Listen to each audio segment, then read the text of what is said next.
on the seabed. From there, it was my wife. My wife saw an advert online for OceanGate. I was working offshore in the North Sea at the time, so when I came back, I said, why not? We'll have a look. I got in touch with them, sent my resume across, ended up getting a phone call from the Chief Operating Officer at the time, Neil McCurdy. We did a phone interview just to see where I was at, what I would be interested in doing for the organisation. The position they were looking for was a Director of Marine Operations.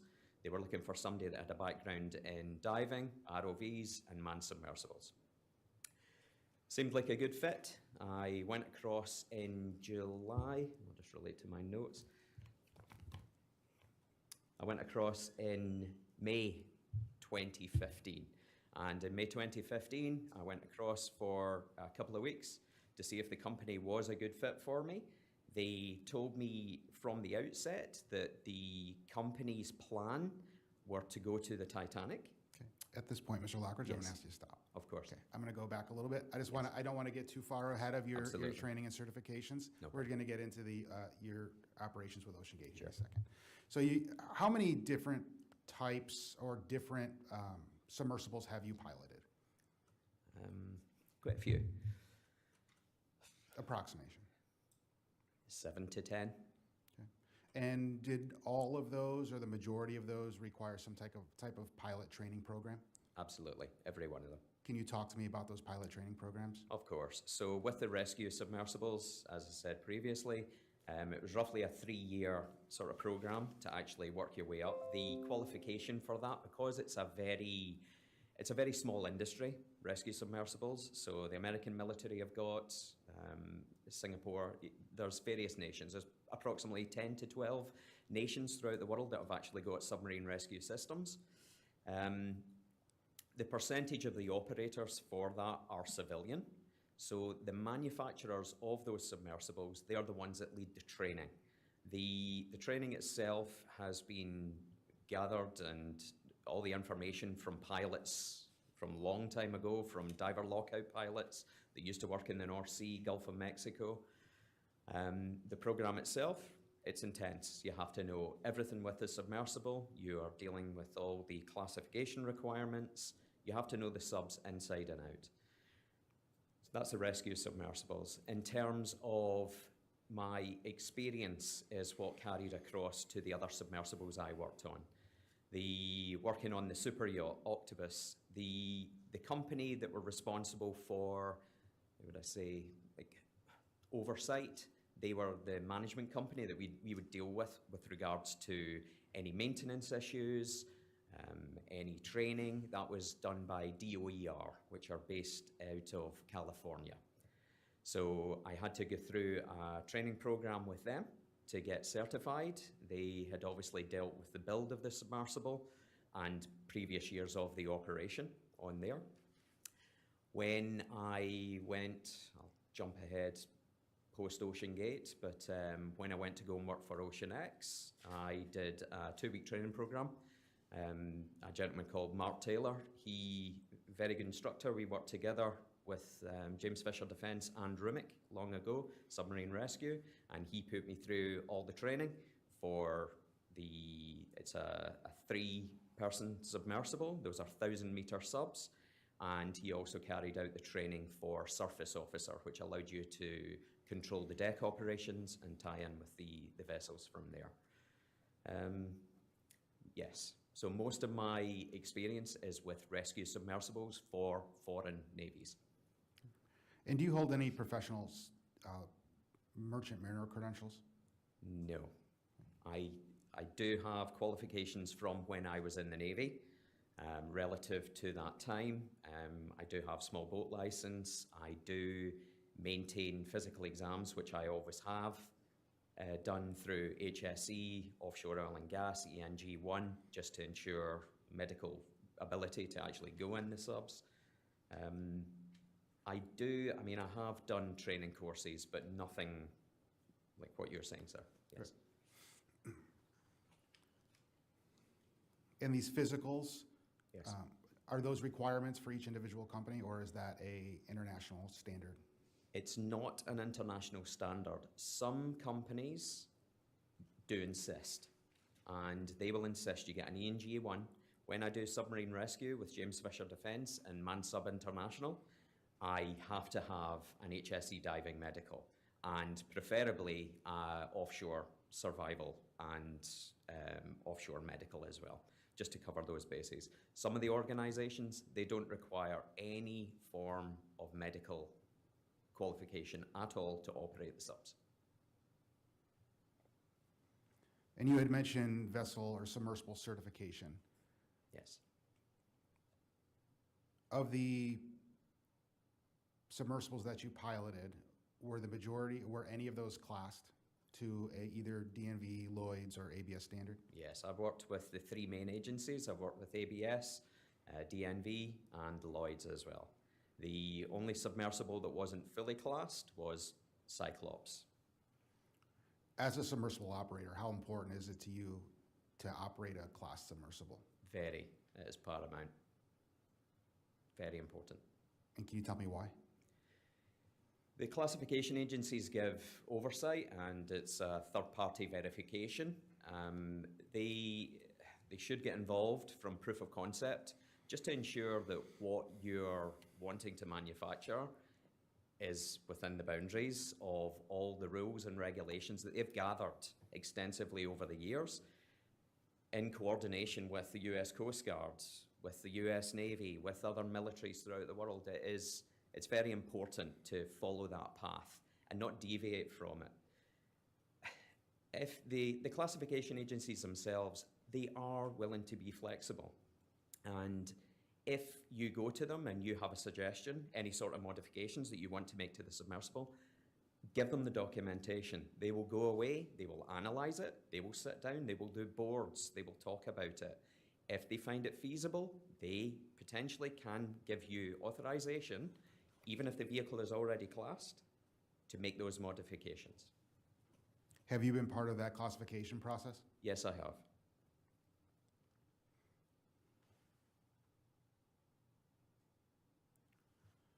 Prior to OceanGate and in the submersibles that you've operated, did any of the submersibles not have a classification other than the Cyclops? None.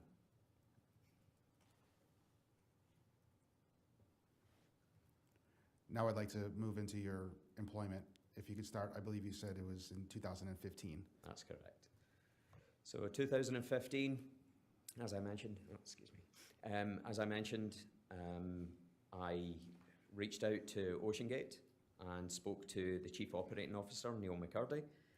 We spoke on the phone, seemed like a good fit verbally. I was invited across for a couple of weeks to look over the systems that they already had in place. They had Antipodes, which is fully classed, ABS certified, and still is. They had Cyclops 1. When I went across to Everett to meet with the team and Stockton Rush, the CEO, the intention was Cyclops used to be owned by an organisation in the Azores, which was fully classed. That submersible, when I turned up on site, was not classed. They had made so many modifications to it. The only things they hadn't changed was the hull, the main viewports, the upper viewport, and the hatch assembly. So talking with Stockton, obviously I'm very about class to keep everything prim and proper. The discussion was, at the time, he'd already been in talks, please don't quote me on this, but I'm sure it was with DNV at the time, and the intention was they were going to take the submersible out, do a full dive to 500 meters, which is what the class rating used to be for that submersible, and DNV were going to issue a report stating that they would approve the hull, the acrylic, and the upper hatch, but they would not class any of the other systems on Cyclops 1. So when you arrived at OceanGate, Yes. what position were you hired for? I was hired for Director of Marine Operations. And what year was that? I was taken on as a contractor at that time to assist them with the organisation of the potential Titan build, So from there, 2015, we spoke. I think it was June 2015, they offered me a contract that was all going to be pending getting visa approval. As you can tell, I'm from Scotland, so moving over to the US, it would involve immigration authorities. My wife, my daughter and I, we were granted O visa to come in and work in the US, which is extraordinary ability visa. My qualifications and background was sufficient enough with backup from people in the industry to get me across. So we got that in January 2016. That was granted. We sold everything up and we moved across to Seattle, Washington. And when you arrived to OceanGate at that time, what was the company construct? Who did you report to? So, being one of the directors, I was immediately responsible to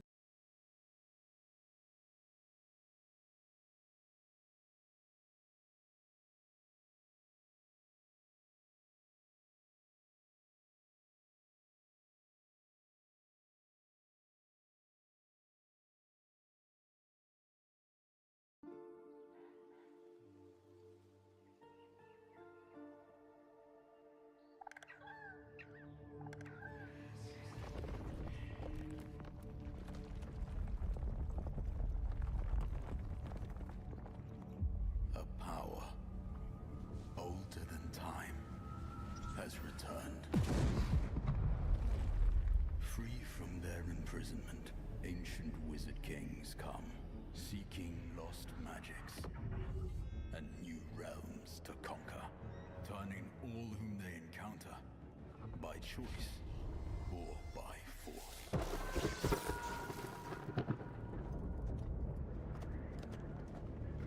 Through strife, champions arise. New unities are founded. And powerful arcane knowledge unlocked.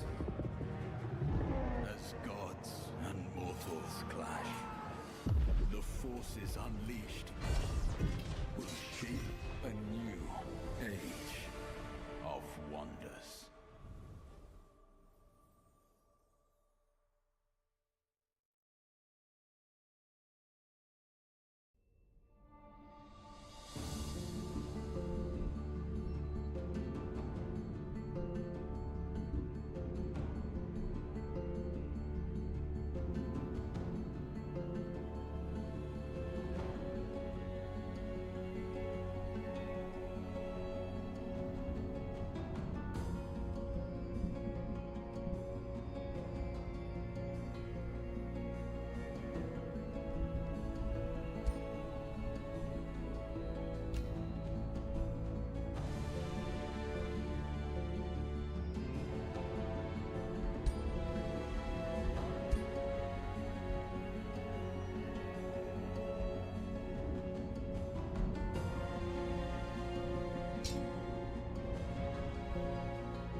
use that device.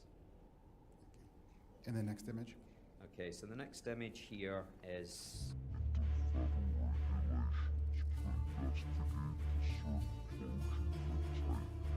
2023, while conducting deep sea operations in the vicinity of the RMS Titanic wreck site.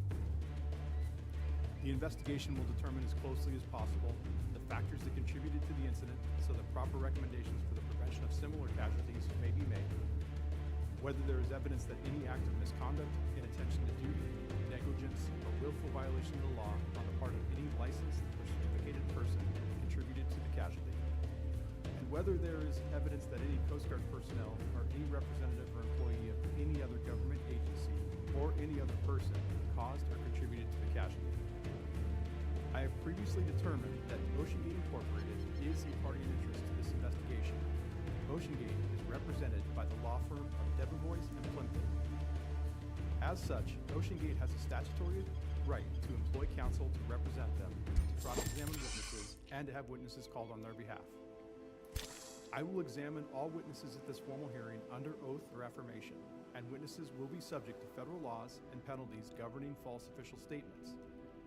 Witnesses who are not parties in interest may be advised by their counsel concerning their rights. However, such counsel may not examine or cross-examine other witnesses or otherwise participate in these proceedings. These proceedings are open to the public and to the media. I ask for cooperation of all persons present to minimize any disruptive influence on the proceedings in general and on the witnesses in particular. The members of the press are welcome, and an area has been set aside for use during the proceedings. The news media may question witnesses concerning the testimony that they give after I release them from these proceedings. I ask that such interviews be conducted outside of the hearing chambers. Since the date of the casualty, the NTSB and Coast Guard have conducted substantial evidence collection activities, and some of that previously collected evidence will be considered during these hearings. Should any person have or believe they have information not brought forward, but which might be of direct significance to this investigation, that person is urged to bring that information to my attention by emailing titan@uscg.mil. I note that we've already received several emails and we appreciate the public participation. The Coast Guard relies on strong partnerships to execute its missions, and this Marine Board investigation is no exception. The National Transportation Safety Board provided a representative for this hearing. Mr. Marcel Muse, seated to my far right, is the investigator in charge for the NTSB investigation. Mr. Muse, would you like to make a brief opening statement? Good morning. Again, I'm Marcel Muse. I'm the NTSB's investigator in charge assigned to this accident. The NTSB has joined the hearing to avoid the duplication of facts, which will help develop our report separate from the Coast Guard. Thank you, Mr. Muse. Before we commence with testimony today, I'd like to clarify some points that arose in the media yesterday. Testimony. Mr. Tony Nissen, who testified yesterday, was employed by OceanGate between March 2016 and July 2019. At that time, OceanGate was manufacturing what later became a prototype Titan submersible with a carbon fiber hull. A defect in that hull was discovered in mid-2019, and Mr. Nissen departed OceanGate shortly thereafter. That prototype carbon fiber hull was never used on Titanic expeditions. Mr. Nissen's testimony yesterday regarding his work at OceanGate, including his statements about the manufacturing and testing of the Titan hull, including the lightning strike, pertain to the prototype hull that was never used on Titanic expeditions and was not otherwise used after 2019. Mr. Nissen referred to that prototype hull in his testimony as Titan Serial 1. After Mr. Nissen left OceanGate, the company manufactured a second carbon fiber hull. That hull was used on Titanic expeditions. Mr. Nissen was not involved with that second Titan hull, referred to as Serial 2. I also have 3 corrections to the record from yesterday's factual PowerPoint voiceover, which is Exhibit 001. The PowerPoint presentation is accurate. However, during the voiceover on slide 9, I note that from in and around May 2017, University of Washington APL ceased engineering work for OceanGate, but continued to assist the company with 1/3 scale model testing. NASA provided more limited services to OceanGate than anticipated due to COVID. And so that was instead of no services after COVID. And on slide 11 voiceover, we specify that certain types of non-destructive testing were not conducted, as acknowledged on the following slide. There was testing at the Ocean testing facility on the second hole, and that was non-destructive testing. I will now call our first witness of the day, Mr. David Lockridge, former Director of Marine Operations for OceanGate Incorporated. Lieutenant Steele.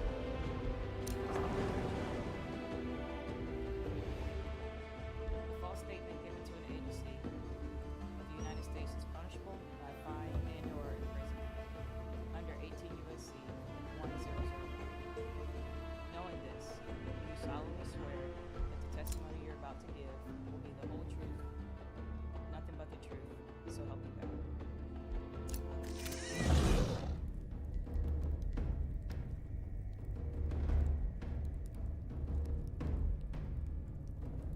Good morning. Lieutenant Commander Whalen will begin with your questioning, sir. Good morning, Mr. Lockridge. All of my questions will be related to your background and then your experience as the OceanGate and with OceanGate as the Director of Marine Operations. Thank you again for being here. Throughout the morning, we will be taking breaks. If you need a break, please let me know and we will take one. Thank you. Before we begin, I will ask you to please refrain from using any acronyms. If you shall use an acronym, I will ask you to stop and then please explain to us what that acronym is. Understood. We're going to be breaking your testimony up into three main parts. The first being questions pertaining to your education and employment history. And then we will get into the history with OceanGate to include your roles and responsibilities as the Director of Marine Operations. And then some further questions specifically regarding OceanGate operations. So first, if you could please tell me about your education experience prior to your employment at OceanGate. Sure. So, from school, I joined the Royal Navy, went in there, signed up in the late 80s, did marine engineering, part-time diver, stayed in the Navy for a few years.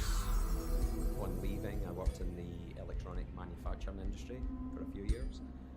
And mid-90s, converted my Navy diving qualifications over to commercial diving qualifications through HSE.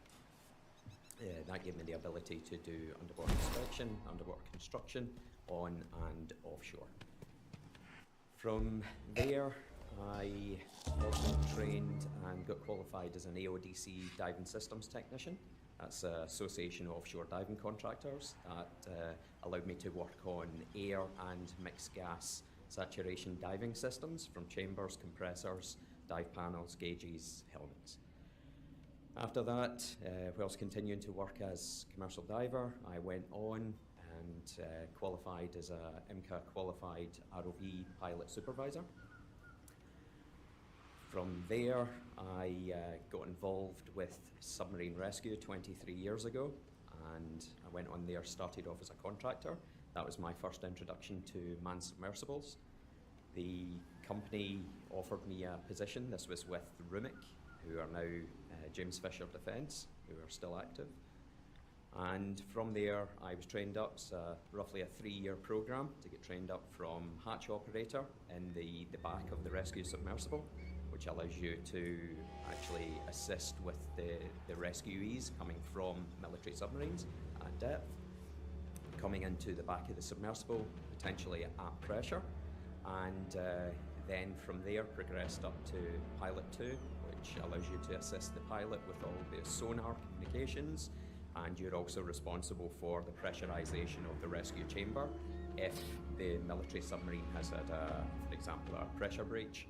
Then that would allow us to basically blow down the back of the submersible so that we could equal the pressure in our sub, comparable to the military submarine.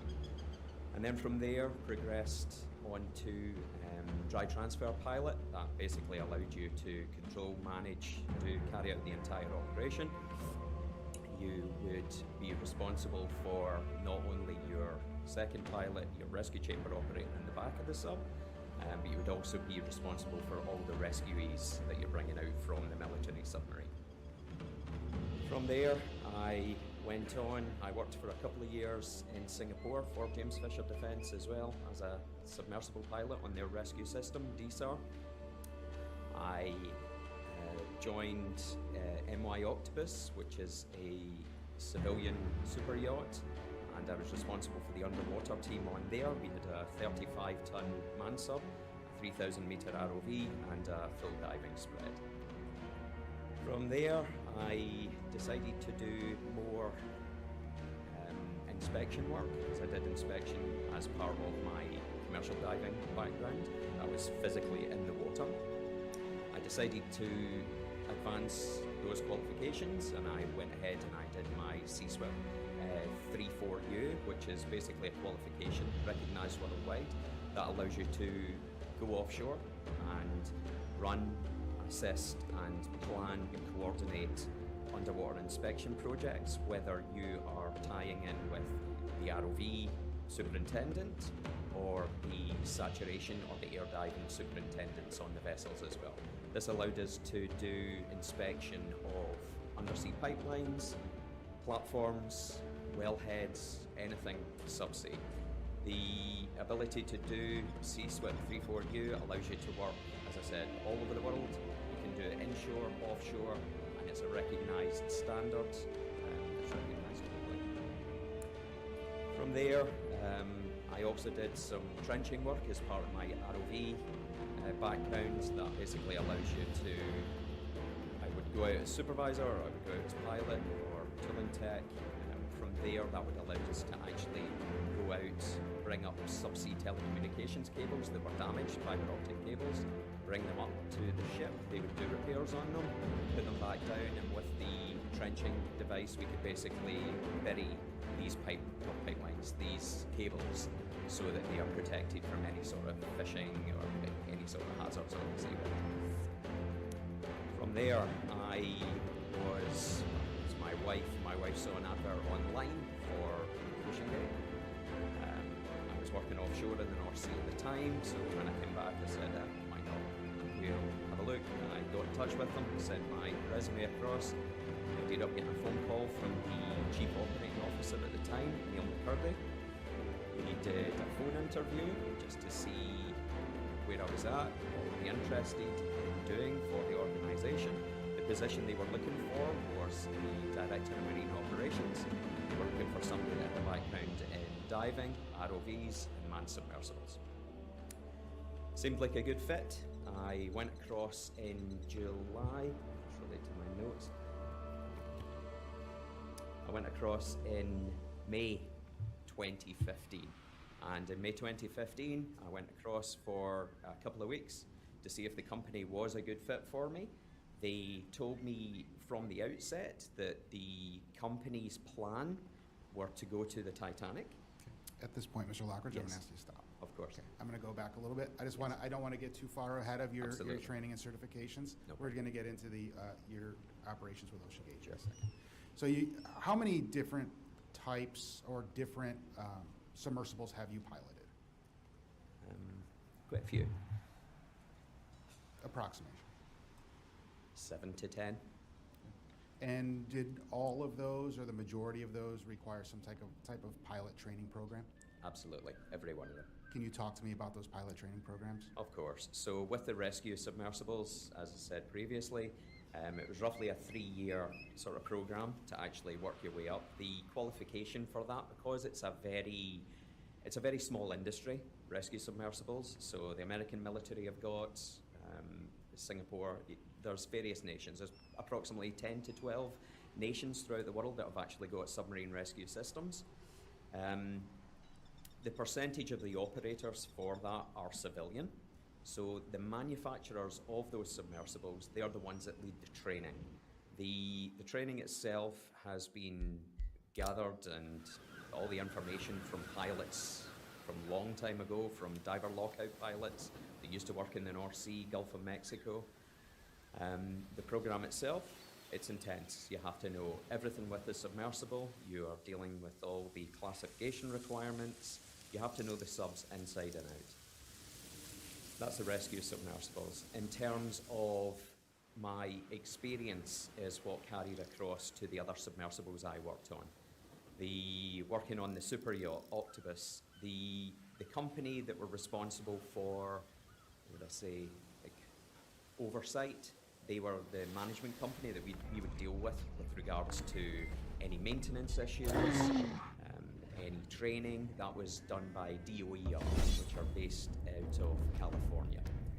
So I had to go through a training program with them to get certified. They had obviously dealt with the build of the submersible and previous years of the operation on there. When I jumped ahead post Ocean Gate, but when I went to go and work for Ocean X, I did a 2-week training program.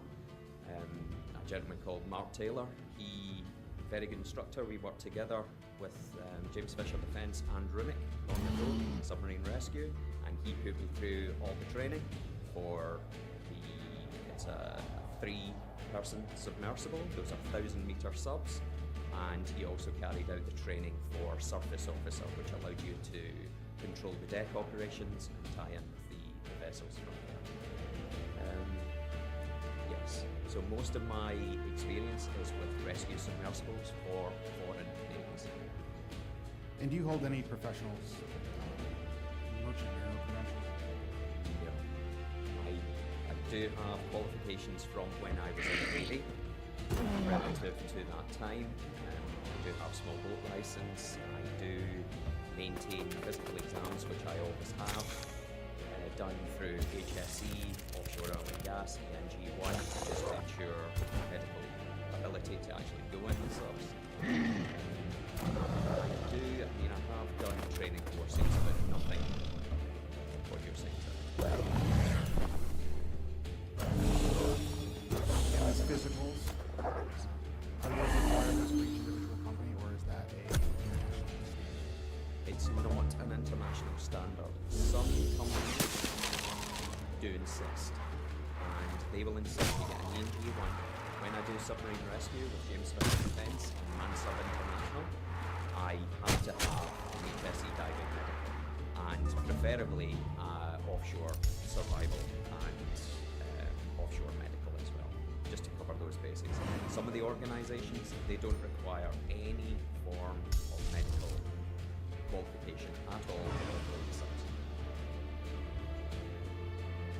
And you had mentioned vessel or submersible certification.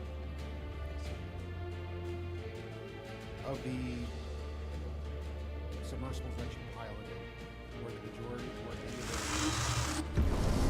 DNV, Lloyd's, or ABS standard? Yes, I've worked with the 3 main agencies. I've worked with ABS, DNV, and Lloyd's as well. The only submersible that wasn't fully classed was Cyclops. As a submersible operator, how important is it to you to operate it? Very, that is part of it. Very important. Can you tell me why? The classification agencies give oversight, and it's a third-party verification. They should get involved from proof of concept, just to ensure that what you're wanting to manufacture is within the boundaries of all the rules and regulations that they've gathered extensively over the years, in coordination with the US Coast Guard, with the US Navy, with other militaries throughout the world. It's very important to follow that path and not deviate from it.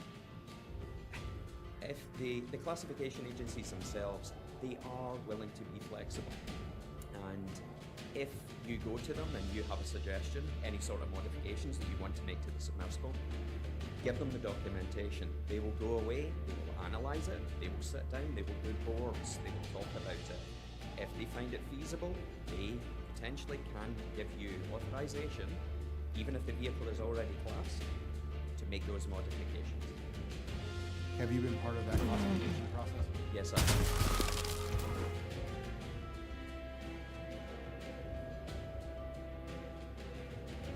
Prior to Ocean Gate and in the submersibles that you've operated, did any of the submersibles not have a classification other than the Cyclops?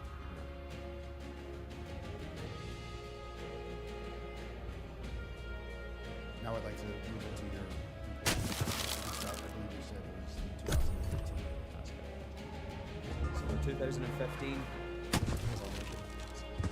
as I mentioned, I reached out to OceanGate and spoke to the Chief Operating Officer, Molekin. We spoke on the phone, seemed like a good fit verbally. I was invited across for a couple of weeks to look over the systems that they already had in place. They had Antipodes, which is fully classed, ABS certified, and still is. They had Cyclops 1. When I went across to Everett to meet with the team and Stockton Rush, the CEO, the intention was Cyclops used to be doing which was fully classed. That submersible, when I turned up on site, was not classed. They had made so many modifications to it. The only things they hadn't changed was the hull, the main viewports, the upper viewport, and the hatch assembly. So, talking with Stockton, obviously very about class to keep everything running over. The discussion was at the time, he'd already been in talks, please don't quote me on this, but I'm sure it was with DNV at the time, and the intention was they were going to take the submersible out, do a full dive of 500 meters, which is what the class rating used to be for that submersible, and DNV were going to improve the hull, the acrylic, and the upper hatch, but they would not class any of the other systems on Cyclops 1. So when you arrived at OceanGate, what position were you on? I was hired for Director of Marine Operations. I was taken on as a tentative contractor to assist them with the organisation of the potential Titan build. So from there, 2015, we spoke. I think it was June 2015, they offered me a contract. That was all going to be pending getting visa approval. Well, from Scotland, so moving over to the US, it would involve immigration authorities. My wife, my daughter and I, we were granted O visa to come in and work in the US, which is extraordinary ability. The qualifications and background was sufficient enough with backup from people in the industry to get me across. So we got that in January 2016. That was January. Sold in a minute. We moved across.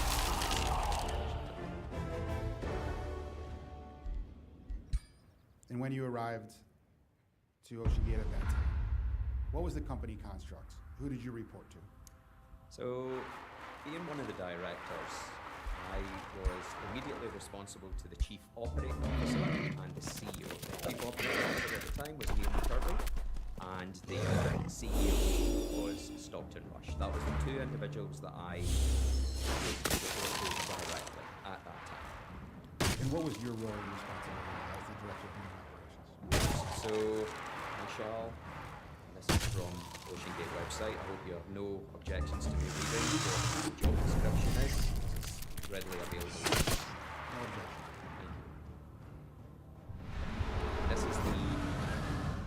This is how the company portrayed me. So, David Lockridge, Director of Marine Operations. As Director of Marine Operations for OceanGate Incorporated, David Lockridge was responsible for ensuring the safety of all crews and clients during submersible and surface operations, for maintaining and operating all marine assets, and for achieving the mission objectives during diverse and challenging submersible expeditions. So, over and above the job title, I was the only, in my eyes, qualified submersible pilot to fly the assets that we had. I was the only one with experience in new build submersibles, classification. With the two subs that we had at the time, I was responsible for training. So I trained Staff-wise, I trained one of my trainees, Alexander Russell, and Bonnie Carr. Only three employees of Ocean Gate that I was responsible for their training. Not one of them got qualified as a pilot that would certify them to take passengers or do solo dives in the sun. Externally to the company, I did training for Scott Perezinski, who went on to be on the board of Ocean Gate. Having the only cruise ship experience, I was responsible for all the maintenance. I tied in with APL, the Applied Physics Lab, in terms of the project for Titan, the build that the company got me across to assist, run, and be the chief pilot for. I was responsible for training manuals for Cyclops. Antipodes manuals were already there. They just needed tweaked ever so slightly just to bring them up to date. I would deal with ABS when it came time to do any classification for Antipodes. I would carry out the test dives for Antipodes with the ABS surveyors, which I did on several times. And anytime we were doing offshore operations, I would liaise with the vessel captain. I would liaise, if it was an internal to US territorial waters, I would liaise with the Coast Guard, port authorities. And in terms of the mission specialists, term that loosely, paying clients, I would meet with them. I was how I felt show pony. I was made by the company to stand up there and do talks. I think it was difficult. I had to go up, do presentations all about my experience. In my eyes, even at the time, they were selling me as part of this project for people to come in, pay money for future investment in Titan, the submersible. When you arrived at Ocean Gate, was there a set training plan or procedure for members to become crew or pilots? None. Recorder, if I can ask you to please bring up Exhibit 081, which is the Ocean Gate Pilot and Training Task Book.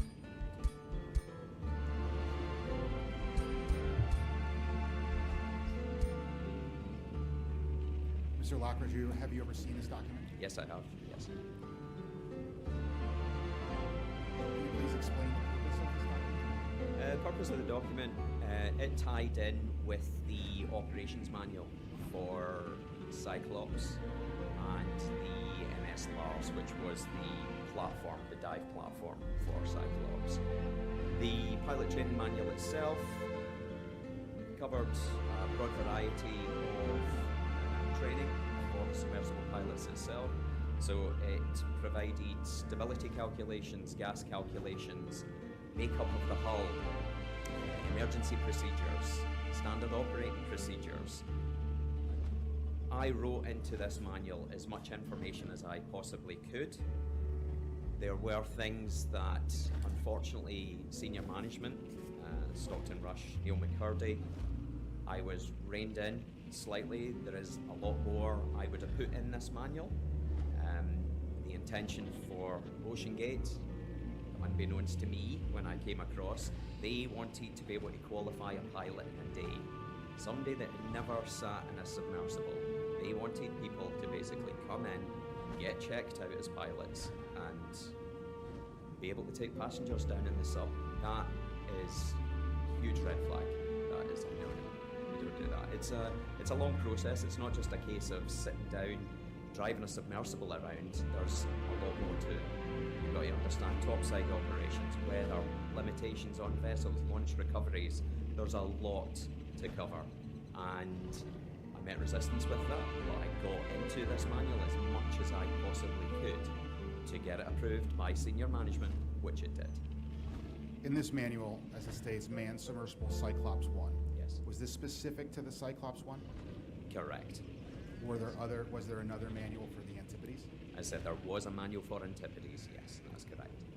And then was there a manual for the Titan? I never did anything for Titan. As you will hear throughout the day, I was kept away from the project.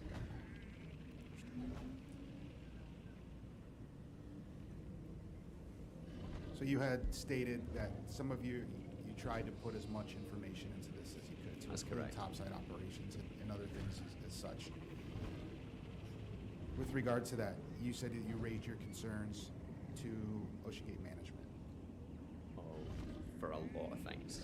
Anytime I'm not, everybody that knows me, they know I can be slightly outspoken. I don't like being bullied into anything. I don't tolerate liars. And if I see something that is a risk, not only to myself, to anybody else, I will put my hand up. And everybody that knows me, I've always been like that from day one, even when I was in the Navy. So with regards to the pilot training, this was it your program, would you say? Yeah, I would say, yeah. When I came across Stockton had rough notes that he had, nothing was from memory, nothing was printed in his mind what he wanted in terms of a training manual. So long ago. Yeah, as far as I can remember, everything was on me in terms of that training manual for Cyclops.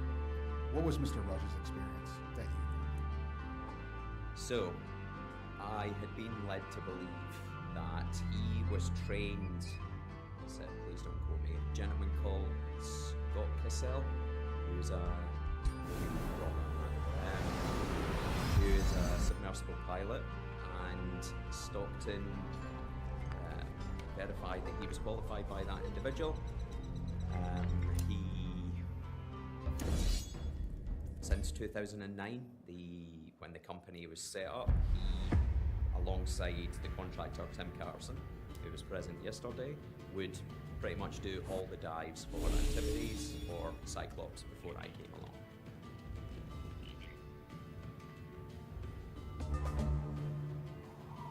Can you tell me about the different submersibles that OceanGate had operational when you specifically the Antipodes and the Cyclops one? Of course.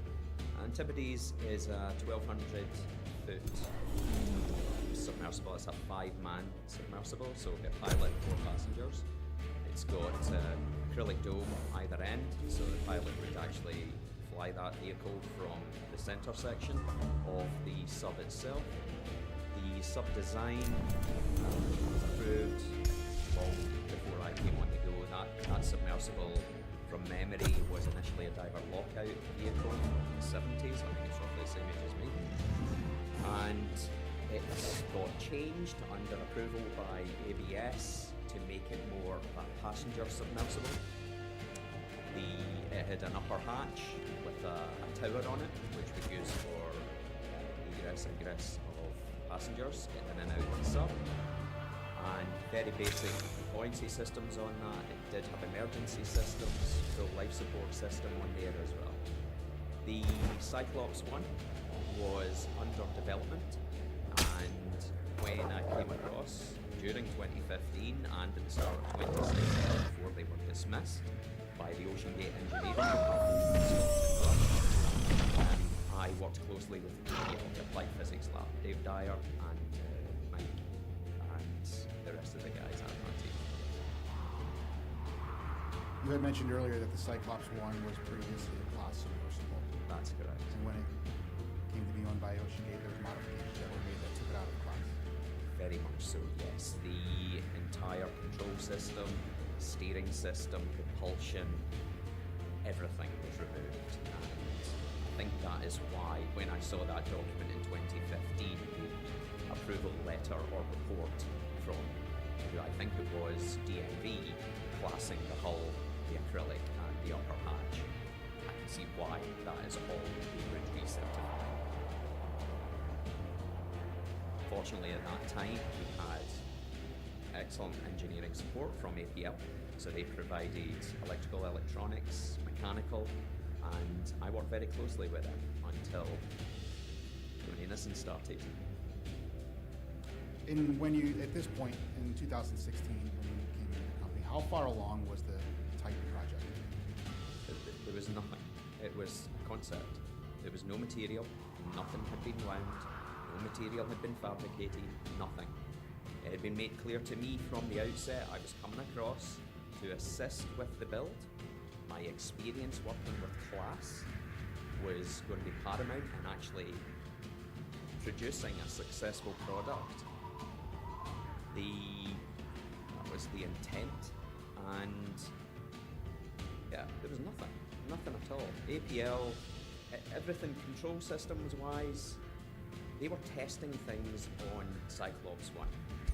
And it was still in its infancy. The amount of dives that we did in that sub, the systems would fail. The mislost, the dive platform, there'd be issues with that. Everything at that time, even then, it was experimental, but at the same time, the intention was once everything was finished with Cyclops 1 and the company and APL were happy with everything, those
And so when you created the inspection report in 2007,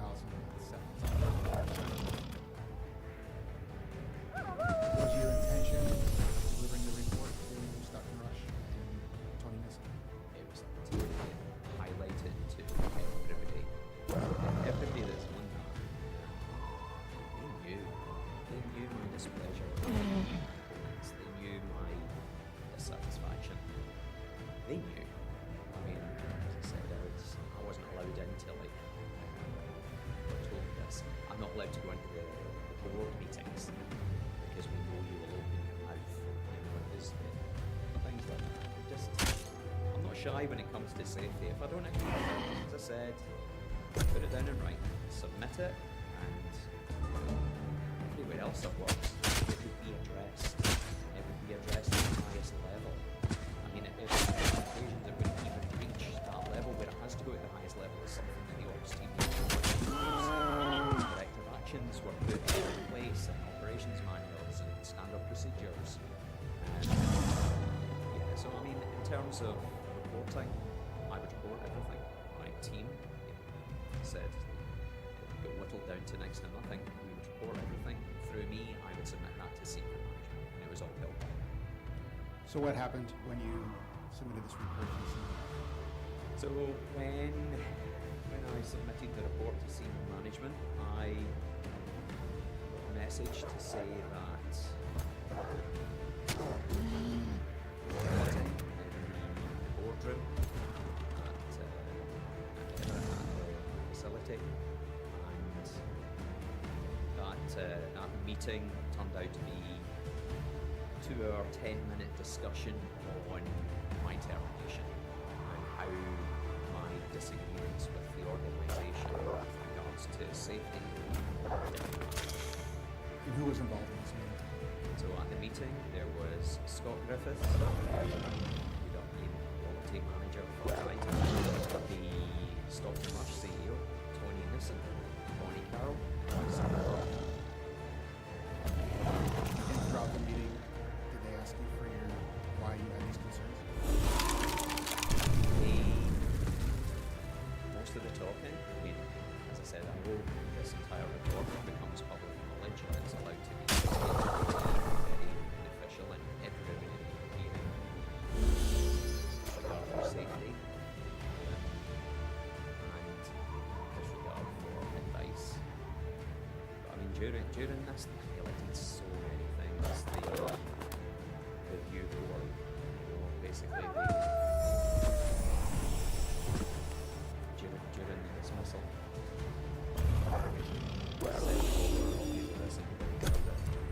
Stockton. I will tell you both, the acrylic is according to Will. He says the acrylic won't work at all. Why did he say that? Because he wants to sell us another one. He had more acrylic and he said, why don't you buy one like this? Because that will make it 4,000 meters. Mr. Lockridge, I just want to make sure, what are you reading from? That's basically, I've just done bullet points from my dismissal interview, which you've all heard. Yeah, I don't, Ocean Gate, have you heard that recorded dismissal interview? We don't have it in the record, so. At this time, I did some. Yeah, I think, can you just summarize your experience from that meeting, sort of? Because we're not going to have to be able to enter that as a No, absolutely. No, I understand completely. As for me, I mean, I've just taken bullet points from it. You know, I know it really upset a few people. But I will quote, it doesn't just implode, it screams like a mother before it implodes. Now, for the CEO to say that in front of other people, right, regarding that carbon fibre, I'm putting that on the record, and I know you've all heard it. It's disgusting, it's appalling, total disregard for safety, not just for himself, but for everybody else. They didn't care. So, during that meeting, myself and Bonnie, for the first time, we discovered, because I mean, I had been pushing for the PVHO paperwork and pressure test information for the viewport. And it was constantly refused, as you'll hear on this voice recording, which I hope Ocean Gate's attorneys do get a hold of as well, because it's certainly eye-opening. The viewport manufacturer states that the viewport is only good for about 1,000 meters. I'll take everything with a pinch of salt in terms of what they're saying. There's been reports that he is now saying it was only good to 650 meters.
Was going to let me go for the way I was being anti-project at that point. So whatever I suggested, it wasn't taken on board. None of it was taken on board, which is unfortunate.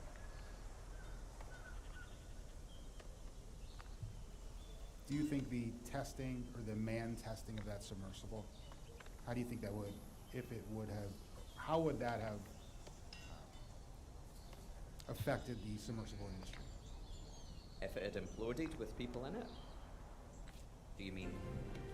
During the testing facility, where you had made the recommendation to do unmanned testing over and over for him to go down in that solo as a testing facility, how would that have affected, as you stated? Nobody else does it. This is a one-off. This project's a one-off. Nobody else would allow that. So man testing isn't a type of testing in the industry? The hull would have to be pressure tested first to ensure the concept and the build of the submersible. Nobody's going to put anybody inside a submersible and take it down to depth without doing proper testing. Right, submarines, I know Patrick's coming along this week, he'll tell you how it's done. They send the hulls off for pressure testing prior to building the components up and shipping them out to their clients. So just to confirm, for the first Titan hull, the testing plan was to do manned testing. As was Stockton wanted. After he changed his mind about getting it classed, which would provide oversight on the testing procedure itself. That's the thing. They came away from class, and doing that, the whole project just went in a completely different tangent. There was no safeguards put in place. There was none of them knew what was going to happen. You'll hear that in the voice recording as well. I state, you have no baseline for that vehicle. You don't know what's going on with it. And dismissed. As usual, dismissed constantly. Did he understand the risks as you? Do you believe that he understood the risks for man diving, man test that is? I think without actually saying anything, people know my opinion about Rush. His decisions. This was an ego boost for him. To go and do that manned and then follow it up with, and I know the individual's coming next week, Carol Stanley in it, who will describe that testing done in the Bahamas. I think hearing it from them firsthand, because I was away, the desire to do it manned, nobody's going to be affected. That's what he kept saying. Of course, they're going to be affected. If you put somebody in an unpressure tested, uncertified vehicle and take it down and there's an incident, well, you know yourself, the accident investigation team would be down on everybody. And it would be harmful not only to the families of the individuals that go in the sub, which he ended up doing, but just affect the rest of the industry itself. You know, unfortunately, everybody else follows the guidelines, classification. They'll listen to experience, and they talk amongst themselves with all these task groups. WHO get involved, ABS, Lloyd's, GL, everything's done properly. Stockton went off on a tangent. The engineering department went off on a tangent. To prove a point. So after voicing your concerns over many months, and then through your report, your inspection report, and then following your 2-hour and 10-minute meeting, what happened the next day? So I was told that day that's us, we're finished, as you hear recording. So I was terminated, and then the chief operating officer, who I still don't understand why the individual running the organisation was not present in the meeting. He was actually in the building at the time. I don't understand why Neil wasn't there. To this day, I just don't understand. Was he told not to? I don't know. I'd love to know why. I was dismissed. I was emailed no more correspondence, and I was emailed this letter saying that Stockton and I were at an impasse. So basically, we didn't agree on the way the organisation was going with how I know how it should have been done properly. I'm not saying I know everything about engineering. I'm not a degree qualified engineer. I've worked as an engineering technician. I've worked on mechanical systems, driving systems. I've been doing it a very long time. You know, I mean, I was signed up to join the Navy in the late 80s. Even when I worked in the manufacturing industry, you develop, say, common sense, so you know what's right, you know what's wrong. And if you're questioning something before you put yourself at risk, go to others and get a second opinion. They didn't, which is unfortunate. In your opinion, what do you believe was the impasse? We just had to dive in it. Now, I don't know whether it was a financial thing. We had to dive that year. I mean, that was the intention. It was clients lined up for 2018. They were booked. As far as I know, they were booked out for that summer. So, how that's feasible, having a sub like that, build quality like that, and then people that are running this organisation to think it's okay to put these people at risk. And these were paying passengers? All of them? Yeah, all of them. And this was for Titanic Expedition 2018? Correct. Commander Will, I think it's important to clarify, when you say paid passengers, that was the plan, but for the type of prototype. I don't believe there were any passengers carried in this prototype vessel.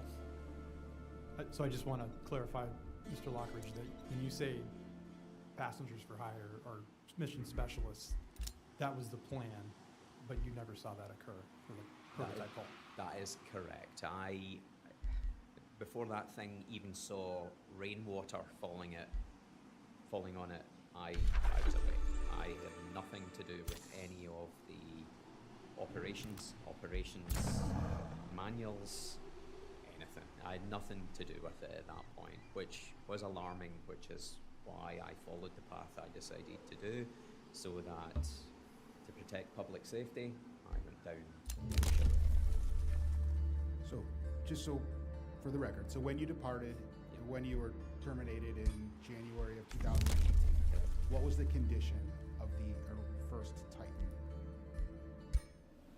It was, in terms of the build itself, In terms of the build itself, was it They- operational? Was they, it- the only component that they were waiting on was a carbon fiber high pressure air cylinder, which was going to be mounted to the underside of the submersible. And I think they were waiting on the second Continue battery, which is the external battery to provide power for the submersible itself. From memory, that's all they were waiting on. So once you were terminated, what did you do next? Can I relate to my notes? You can relate to your notes. We just asked that we be provided a copy of your notes after. Absolutely, no problem. Okay.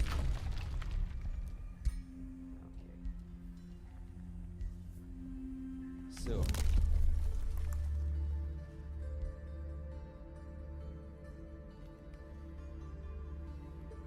and the timeline I have previously given yourselves, and it was just that was basically a timeline of my employment with the organisation and where I was at with OSHA. You okay if I relate you to can read- that? Yeah, And then thank you. it is not as an exhibit, for you Yeah. can read through what you prepared, which is just your notes, and then you'll provide it to us. Yeah, no problem at all. Okay, so when I was fired, I'm obviously not just concerned for myself and my family, you know, what are we going to do now? But I didn't want anybody going in that submersible. I mean, it was dangerous, you know, as I said, the build quality was atrocious. So I spoke to Labour and Industries, and that was within a week of my termination.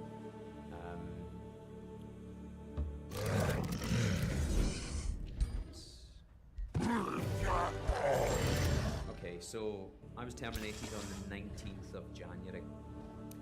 On the 6th of February, after dealing with Labour and Industries, I had a formal conversation with OSHA. Okay, that was the Occupational Safety and Health Administration. Okay, in the UK we call it HSE. They are the governing bodies that deal with health and safety issues in the workplace. They also coordinate with the US Coast Guard with regards to seafarers. So I informed OSHA, did call and emails with Tobias Kramer, I think it is. He's the Assistant Regional Administrator for OSHA that were based in Seattle. He decided at that point my issues and my concerns about public safety, about the public going into the submersible, were serious enough that he wanted me, said it to me, I knew nothing about this, to be put and placed under the whistleblower protection scheme. So I spoke to one of the individuals that dealt with the whistleblower protection scheme, and I did a formal interview process to be enrolled into that scheme on February 8th, 2018. I did an intake interview.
High above the petty machinations of mortals lies the domain of the sky. Here, the winds flow wild and free, unfettered by the land below, uncaring, powerful. Those who manage to bend these winds to their will harness a truly powerful and liberating force. Foes are swept away, plucked from safety, and allies are buoyed, bolstered beyond their land-bound capabilities.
Where